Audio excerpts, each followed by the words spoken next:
النار فأنقذكم منها كذلك يبين الله لكم آياته لعلكم تهتدون সূরা আল ইমরানের 103 নম্বর আয়াতে আল্লাহ বলছেন, ও দুনিয়ার মানুষ, তোমরা আগুনের পাড়ে ছিলে সবাই, আমি নবী দিয়ে তোমাদেরকে উদ্ধার করেছি। তোমরা পড়েছো লা ইলাহা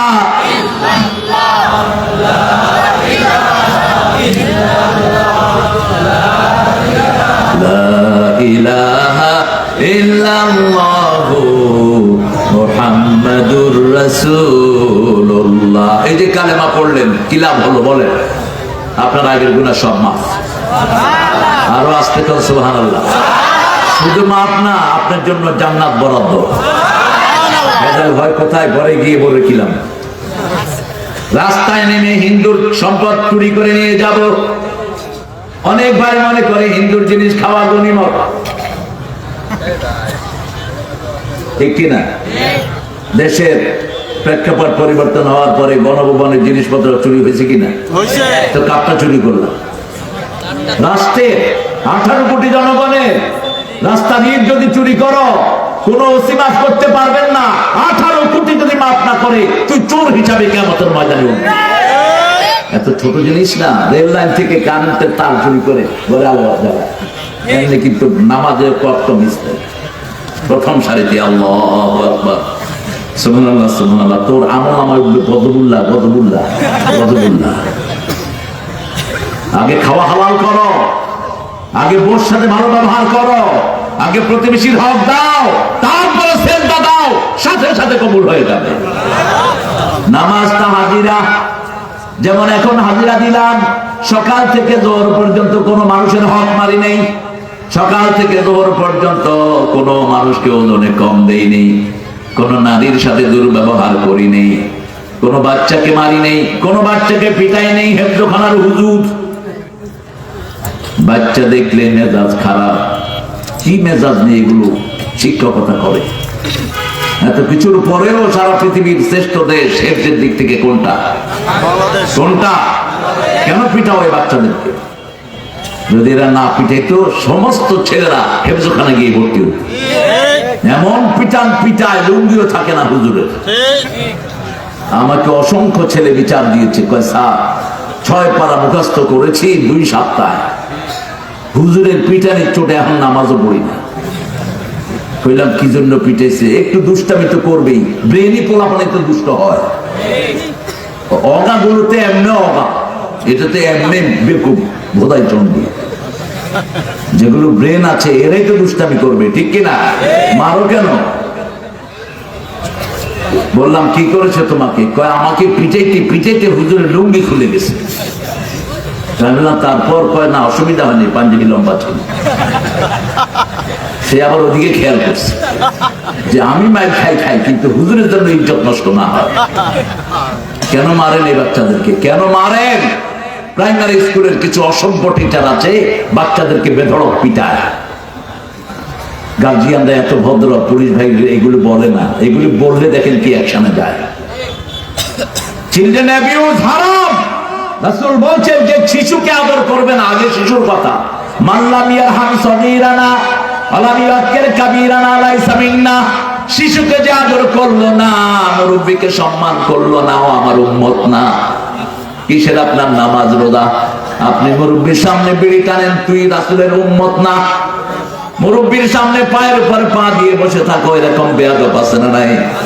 এমন যদি মোটরসাইকেল চালিয়ে যায়, আশেপাশে কেউ থাকতে পারে? অ্যাক্সিডেন্টও করে। পঙ্গু হসপিটাল গেলে দেখবেন লা ইলাহা ইল্লা আনতা সুবহানাকা ইন্নী কুনতু মিনাজ জালিমিন। সব অধিকাংশ গুলো মোটরসাইকেল অ্যাক্সিডেন্ট, অহংকারের সাথে হম করে। আর যেগুলো যৌতুক পায় এগুলো তো রাম বোঝা যায়, এমনি এমনি করে সব। কারণ হারাম আছে যেখানে, আরাম নাই সেখানে। রাসূল সাল্লাল্লাহু আলাইহি সাল্লাম সবচেয়ে বেশি আদর পেয়েছেন একজনের কাছ থেকে, রাসূলের চাচা আবু তালেব। আর রাসূলের জন্য কোরবানি দেয়নি এমন কোনো চাচা নাই। আবু লাহাব যখন রাসূল জন্ম নিলেন, ওনার বান্দিকে দিয়ে দিলেন, যাও আমার মুহাম্মদকে দুধ পান করা। 1 মাস যখন তিনি দুধ পান করালেন, এই আঙ্গুল দিয়ে ওই বান্দিকে তিনি আজাদ করে দিলেন। ইবনে আব্বাসের বর্ণনা, বুখারীতে হাদিস এসেছে, আবু লাহাবের সারা শরীর আগুনে পোড়াবে, কিন্তু এই আঙ্গুলটা পোড়াবে না। এই আঙ্গুল দিয়ে রাসূলের দুধ মাকে সে আজাদ করে দিয়েছে। রাসূল সাল্লাল্লাহু আলাইহি ওয়াসাল্লাম বড় হলেন, বিয়ে করলেন। আবু লাহাব ছিল মক্কার সবচেয়ে বড় সেলিব্রিটি পুরুষ। আবু লাহাব আগুনের বাপ, আগুনের মতো টকটকা ছিল তার চেহারা। তার বিবিও ছিল অস্পরি সুন্দরী জামিলা। দুইজন যখন রাস্তায় বের হতো, সমস্ত মানুষ তাদেরকে ভিড় করে দেখতো। এই আবু লাহাব যখন রাসূলের কন্যা হলো, একে একে রুকাইয়া, উম্মে কুলসুম, জায়নাব, ফাতেমা, এই 4 জন কন্যা আল্লাহ রাসূলকে দান করলেন। প্রথম 2 জনের সাথে আবু লাহাবের 2 ছেলের বিয়েও দেওয়া হলো। সুখের সংসার চলছিল। এমন সময় রাসূল দাওয়াত পেলেন, লা ইলাহা মুহাম্মাদুর। হেরা গুহায় 5 বছর ধ্যান করলেন। কয় বছর? যেই দিন 5 বছর শেষ, 40 পূর্ণ হলো, সেই দিন রাতে একজন ফেরেশতা আসলেন। ফেরেশতার মাথা আকাশে, হাত 2 প্রান্তে দেখা যাচ্ছে না। রাসূল পৃথিবীর সবচেয়ে সাহসী মানুষ, একা বসে আছেন হেরা গুহায়, মাটি থেকে অনেক উপরে হেরা গুহা। মক্কা শরীফ গেলে দেখবেন এইভাবে তাকাতে হয় গুহার দিকে, এরকম খাড়া। রাসূল সেখানে গোপনে বসে আছেন, রাতে বসে থাকতেন। যখন এসে বলল পড়ো, তিনি বললেন, মা আনা বিকারি, বুখারী বর্ণনা, আমি পড়তে পারি না। আবার বললেন পড়ো, তিনি বলছেন, মা আনা বিকারি, আমি পড়তে পারি না। আবার বললেন পড়ো, তিনি বললেন পড়তে পারি না। এবার রাসূলকে একটু আলিঙ্গন করলেন আর বললেন, ইকরা বিসমি রাব্বিকাল্লাযী খালাক, রবের নামে পড়ো। মুহাদ্দিসিনে কেরাম বলছেন, এমনি পড়ার কারণে রাসূল পড়েন নাই। যখনই বলেছে রবের নামে পড়ো, রব তার জিহ্বার অলসতা দূর করে দিয়েছে। সাথে সাথে পড়া শুরু করছেন, ইকরা বিসমি রাব্বিকাল্লাযী খালাক, খালাকাল ইনসানা মিন আলাক, ইকরা ওয়া রাব্বুকাল আকরাম الذي علم بالقلم علم الإنسان ما لم يعلم। 5টা আয়াত নাযিল হলো। কয়টা? পরে আবার ফরজ নাযিল হয়েছে 5টা। এই 5টা আয়াত পাওয়ার পর রাসূল ঘরে আসলেন, কম্বল গায়ে দিয়ে মা খাদিজাকে বললেন, জাম্মিলুনি জাম্মিলুনি, আমাকে কম্বল দিয়ে জড়িয়ে দাও। ইন্নী আখাফু আলা হায়াতি, আমি আমার জীবনের উপর ভয় করছি। জ্ঞান বৃদ্ধ, বয়োবৃদ্ধ, মক্কার সবচেয়ে শ্রেষ্ঠ রমণী, সারা পৃথিবীর সবচেয়ে পবিত্র রমণী বলছেন, আপনি এতিমদের মাথায় হাত বুলান, আপনি রোগীকে খাওয়া দেন, আপনি এতিমের পাশে দাঁড়ান, অনাহারের মুখে খাবার দেন, বিধবাদেরকে আশ্রয় দেন, আল্লাহ কোনো কষ্ট আপনাকে দিবে না। রাসূল সাল্লাল্লাহু আলাইহি ওয়াসাল্লামকে আল্লাহ বললেন, ও কম্বল আচ্ছাদিত ব্যক্তি, ইয়া আইয়ুহাল মুদ্দাথির কুম ফাআনদির ওয়া রাব্বাকা ফাকাব্বির ওয়া সিয়াবাকা ফাতাহহির ওয়ার রুজজা ফাহজুর। নবী আপনি উঠেন, আপনি উঠে 250 কোটি মুসলমান উঠবে, আপনি উঠেন, আপনি সতর্ক করেন। কাকে সতর্ক করব? আনজির আশিরাতাকা আল-আকরাবিন, আপনার নিকট আত্মীয়কে আগে সতর্ক করেন। প্রথম নিজের বিবিকে দাওয়াত দিলেন, রাহমাতাল লিল আলামিন। আমরাও বিবিকে দাওয়াত দিব। যার ঘরে নেক বিবি আছে সে জান্নাতি। সে কোথায়? জান্নাতি। নেক বিবির 3টা আলামত। কয়টা? 3টা। স্বামী, তাকে দেখলে স্বামী খুশি হয়ে যাবে, সেও খুশি, স্বামীও খুশি। 2 নাম্বার, স্বামী যখন থাকবে না, স্বামীর সব কিছু সে হেফাজত করবে। 3 নাম্বার, নিজের ইজ্জতকে হেফাজতে রাখবে। এই 3টা গুণ। কয়টা গুণ? 3টা গুণ। আল্লাহ আমাদের মাদেরকে আপনি নেককার বানিয়ে দেন। আরো চিৎকার করে বলি আমিন। প্রথম খাদিজাকে দাওয়াত দিলেন, আপনিও ঘরে গিয়ে দাওয়াত দিবেন। আপনার বিবি যেন ইন্টারনেট আসক্ত না হয়, আপনিও যেন ইন্টারনেট আসক্ত না হন। আজকে ইন্টারনেটের কারণে আমাদের সংসার ভেঙে যাচ্ছে। ঠিক না বেটি? আমাদের গ্রামে অবশ্য কোনো প্রভাব পড়ে না,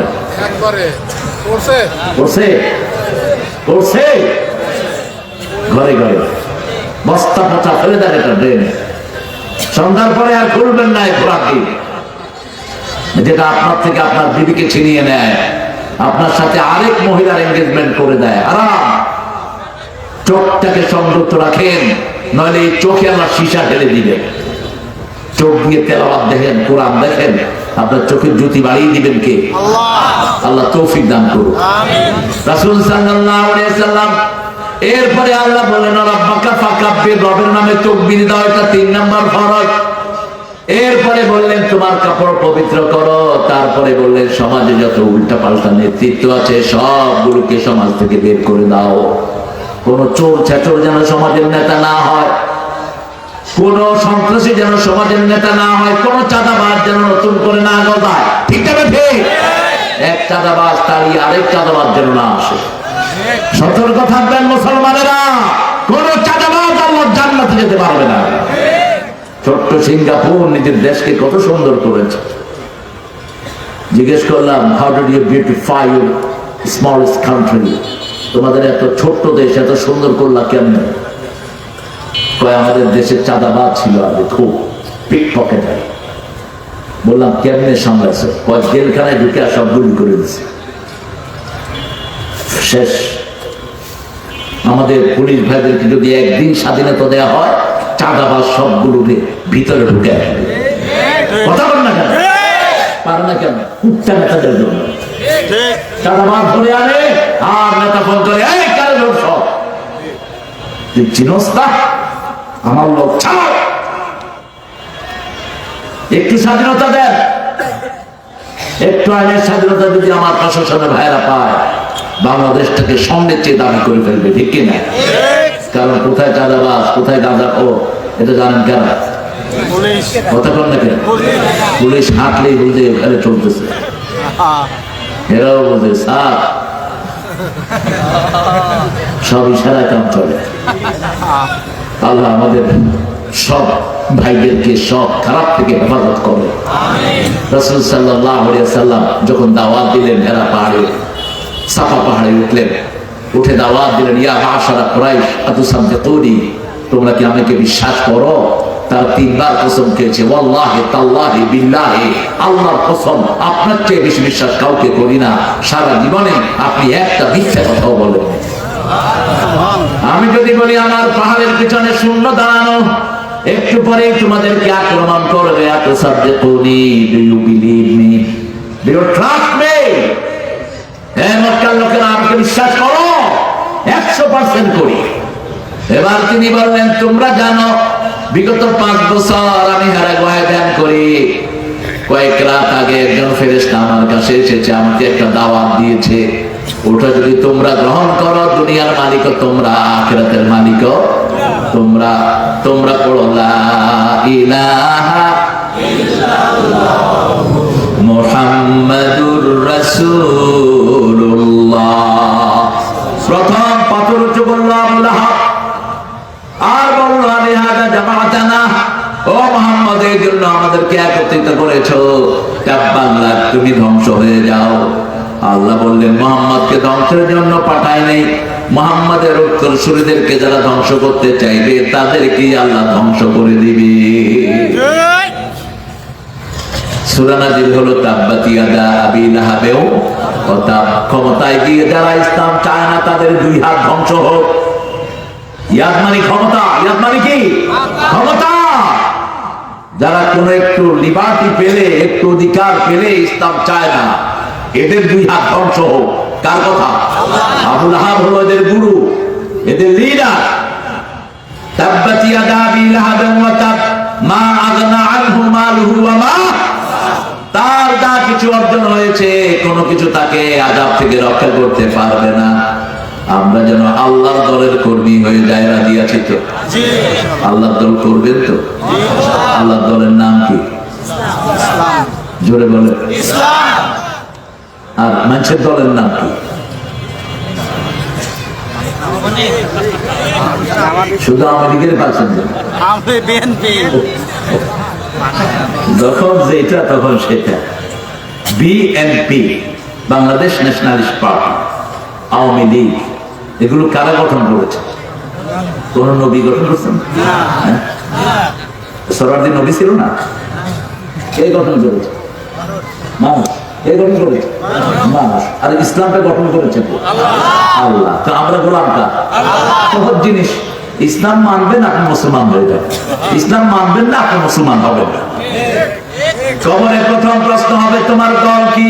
প্রথম হলো তোমার রবকে, মালিককে আমরা চিনি না, আপনি বলতে পারবেন না। যদি আপনার দল ইসলাম না হয় আপনি রব আল্লাহ বলতে পারবেন না। আপনাকে জিজ্ঞেস করবে রবকে, আপনি বলবেন আলহামদুলিল্লাহ রাব্বিল। তোমার দল কি? আপনি বললেন ইন্নাদ দীনা ইনদাল্লাহিল। তোমার নেতাকে মুহাম্মাদুর রাসূলুল্লাহ। তারপরে জিজ্ঞেস করবে এই মানুষটাকে, দেখাবেন রাসূলের ছবি, দেখাবেন রাসূলের আদর্শ, জিজ্ঞেস করবে মানির রাসূলুল্লাযী বা'আসা ফীকুম, কোন মানুষটাকে তোমাদের মধ্যে প্রেরণ করা হয়েছে। তারপরে জিজ্ঞেস করা হবে এই উত্তরগুলো তুমি কোথায় পেয়েছো। আপনি যদি বলেন আমি হুজুরের কাছে শুনছি, গ্রহণযোগ্য হবে না। বলতে হবে কারাতু মিনাল কোরআন, কোথা থেকে পেয়েছি? কোরআন থেকে। এজন্য কোরআন পড়ার দরকার আছে তো? কথা বলেন, কোরআন পড়া সুন্নত না নফল? আচ্ছা বলুন তো, একটা দলে প্রথম কর্মসূচি যদি হয় কোরআন অধ্যয়ন, দ্বিতীয় কর্মসূচি যদি হাদিস অধ্যয়ন, তৃতীয় কর্মসূচি যদি ইসলামী সাহিত্য অধ্যয়ন, চতুর্থ যদি হয় নামাজ, জামাতে নামাজ, এই দলটা কি সাধারণ মানুষের দল না আল্লাহর দল? আল্লাহ চায় প্রত্যেক মানুষ কোরআন পড়ুক, ঠিক না ঠিক? কোরআনের ভিতরে সবার কথা আছে না নাই? আমার কথা যেমন আছে আমার ভাইয়ের কথাও তেমন আছে, আমার প্রতিবেশীর কথা আছে, আমার আব্বা আম্মার কথা আছে, আছে আমাদের সৈন্যবাহিনীর কথা। এমন কোন কথা নাই মা ফারাতনা ফিল কিতাবি মিন শাই, এমন কোন জিনিস নাই যেটা আমি কোরআন থেকে বাদ দিয়েছি। রাসূল সাল্লাল্লাহু আলাইহি ওয়াসাল্লাম যখন ওহীর ঘোষণা দিলেন, প্রথম পাথর খেলেন, পাথর নিয়ে উঁচু হলো তার বেয়াই বাড়ি গিয়ে বলল, দুই ছেলেকে বলল এখন মুহাম্মদের কন্যাকে তালাক দে। বড় ছেলে এসে রাসূলের মুখের উপরে বলল তাল্লাকতু বিনতাক, তোমার মেয়ের তোমার কাছে থুয়ে গেলাম। বড় কষ্ট পেলেন রাহমাতাল লিল। আকাশের দিকে তাকিয়ে বলেন আল্লাহ তোমার কোন পাঠানো কুকুরকে পাঠিয়ে এই কুকুরটাকে সামলাও। সন্তানের মেয়ের কষ্ট কোনদিন মা আব্বা সহ্য করতে, সন্তানকে সবচেয়ে ভালোবাসে কে? বাপ। বাপ মায়ের মধ্যে মেয়েদের টান কার প্রতি বেশি? আর ছেলেদের টান মায়ের প্রতি। উল্টাও হয়, অনেক সন্তান আছে আব্বাকেও ভালোবাসে আম্মাকেও।